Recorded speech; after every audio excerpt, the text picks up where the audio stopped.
تبارك الذي نزل الفرقان على عبده ليكون للعالمين نذيرا.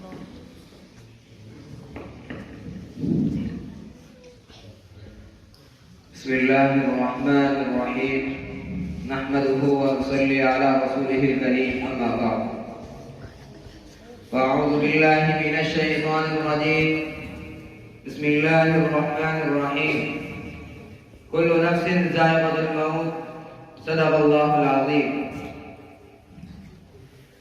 ملے خاک میں اہل شاہ کیسے کیسے، ملے خاک میں اہل شاہ کیسے کیسے، ہوئے نامکی ہو گئے بے مکان کیسے کیسے، ہوئے نامور بے نشان کیسے کیسے، ہوئے نامور بے نشان کیسے کیسے، زمین کھا گئی آسمان کیسے کیسے.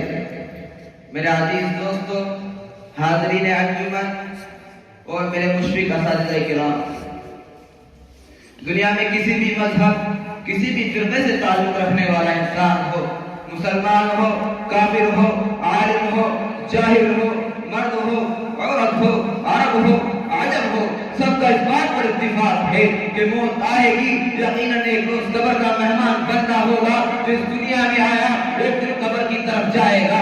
نہ آیا جو کہ باقی رہا، نہ آیا جو کہ باقی رہا، نہ ساغر رہا نہ ساقی رہا.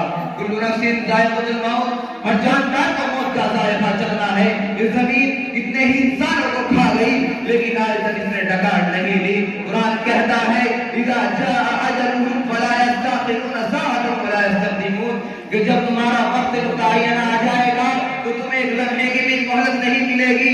دوسری جگہ ارشاد فرمایا اینما تکونوا یدرککم الموت ولو کنتم فی بروج مشیدہ، جہاں کہیں بھی تم ہوگے وہ تم کو آ پکڑے گی. اگرچہ تم مضبوط قلعوں میں بند ہو جاؤ، موت کو کسی کو موت کا علم نہیں کب کہاں اور کیسے آئے گی.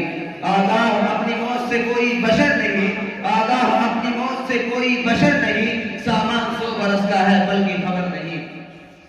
کالی کملی والے حضور صلی اللہ علیہ وسلم کا فرمان ہے اذا اصبحت فلا تنتظر المساء واذا امسيت فلا تنتظر الصباح وعد نفسك من الاموات. انسان جب تو صبح کر لے تو شام کا انتظار مت کر، اور جب تو شام کر لے تو صبح کا انتظار مت کر، اور اپنے آپ کو مردوں میں شمار کر. میرے عزیز دوستو، یہ موت جو ایک اٹل حقیقت ہے، اس نے کتنی ہی اڑتی ہستیوں کو زیر خاک کر دیا. موت نے کسی کو نہ چھوڑا، سب کو اپنی لپیٹ میں لے رکھا ہے. موت کو کوئی چیز ڈالنے والی نہیں ہے. موت کو اگر حکومت کے ذریعے ڈالا جاتا تو فرعون کو کبھی موت نہ آتی. موت کو اگر وزارت کے ذریعے ڈالا جاتا تو ہمارا موت کو کبھی موت نہ آتی. موت کو اگر قوت و طاقت کے ذریعے ڈالا جاتا تو رستم و سہراب کو کبھی موت نہ آتی. موت کو اگر دواؤں کے ذریعے ڈالا جاتا تو پلاطون و جالینوس کو کبھی موت نہ آتی. موت کو اگر عقل و دانائی کے ذریعے ڈالا جاتا تو لقمان علیہ السلام کو کبھی موت نہ آتی. موت کو اگر نبوت کے ذریعے ڈالنا بھی ہوتا تو دونوں جہاں کے سرکار دو عالم محمد عربی صلی اللہ علیہ وسلم کو کبھی موت نہ آتی. اے بے خبر حیات کا کیا اعتبار ہے، اے بے خبر حیات کا کیا اعتبار ہے. ہر وقت موت سر پر بشر کے سوار ہے. ایک مرتبہ اللہ رب العزت نے حضرت اسرائیل علیہ السلام سے پوچھا کہ کیا تمہیں کبھی کسی پر رحم آیا ہے؟ فرمایا 2 مرتبہ. ایک مرتبہ ایک جہاز ایک سمندر میں جا رہا تھا، اس کو سمندر کی لہروں نے غرق کر دیا. ایک عورت وہاں سے جان بچا کر ایک تختے پر نکل گئی. اس عورت نے اس سمندر کے اندر اس تختے پر ایک بچہ جانا تو تو نے مجھے کہا تھا کہ اس عورت کی جان نکال لے. مجھے اس وقت اس بچے پر بڑا رحم آیا کہ میں اس عورت کی جان نکال لوں گا تو اس عورت کا کیا ہوگا. اور دوسری مرتبہ رحم مجھے شداد پر آیا تھا کہ اس نے کتنی محنت و مشقت سے جنت بنوائی اور کم وقت اس کو دیکھ بھی نہ پایا. تو نے مجھے پہلے ہی اس کی روح قبض کرنے کا حکم دے دیا. تو اللہ رب العزت نے فرمایا اے اسرائیل تم جانتے ہو یہ سمندر کے اندر جو بچہ ہے یہ کون ہے؟ فرمایا نہیں. کہا یہ وہی بچہ ہے، یہ وہی شداد ہے. میں نے اس کو سمندر کے اندر سے نکالا، اس کو سمندر کے اندر سے نکال کر اس کو بادشاہ بنایا، اس کو حکومت دی، اس کو تاج و تخت دیا، لیکن یہ میرے ہی خلاف کھڑا ہو گیا. میں نے اس کو ایسی جگہ موت دی کہ ملک الموت کو بھی اس پر رحم آیا. اللہ اکبر.